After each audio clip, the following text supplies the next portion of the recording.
आसामपासून सिक्कीमपर्यंत पुराचा हाहाकार. पूर आणि भूस्खलनात 30 जणांचा मृत्यू.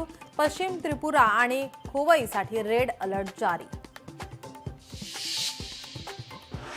लातूर जिल्ह्यात वादळी वाऱ्याचा जोरदार पाऊस. उकाड्यापासून त्रस्त असलेल्या नागरिकांना दिलासा. पिंपरी चिंचवडमध्ये पावसाची जोरदार हजेरी. पावसामुळे नागरिकांची उडाली तारांबळ. लातूर जिल्ह्याला अवकाळीचा तडाखा. 308 गावातील 4187 शेतकरी बाधित. 109 जनावरांसह 6 व्यक्तींचा वीज पडून मृत्यू.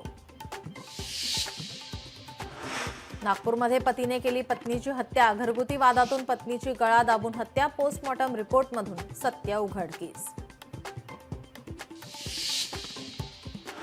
बारामतीत पोलीस हवालदारावर गाडी घालण्याचा प्रयत्न. वाहन चालकाला स्टंट करताना रोखलं म्हणून अंगावर गाडी घातली. वाहन चालकावर पोलीस ठाण्यात गुन्हा दाखल.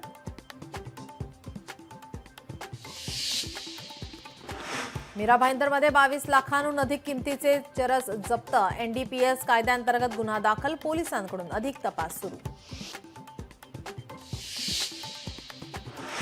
कल्याणमधील छत्रपती शिवाजी महाराज चौकात 2 रिक्षा चालक आपापसात भिडले. चालकांमध्ये फ्री स्टाईल हाणामारी. हाणामारीचा व्हिडिओ व्हायरल. जळगावमधून कत्तलीसाठी नेण्यात येणारे उंट ताब्यात. चोपडा गावात गोरक्षकांनी 2 वाहनातून तब्बल 18 उंट घेतले ताब्यात.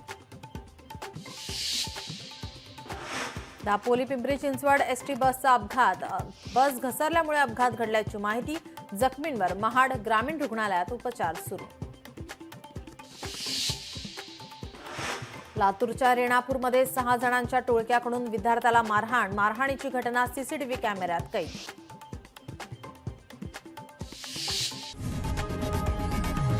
लोकशाही मराठी ऐका, पहा, जागरूक रहा.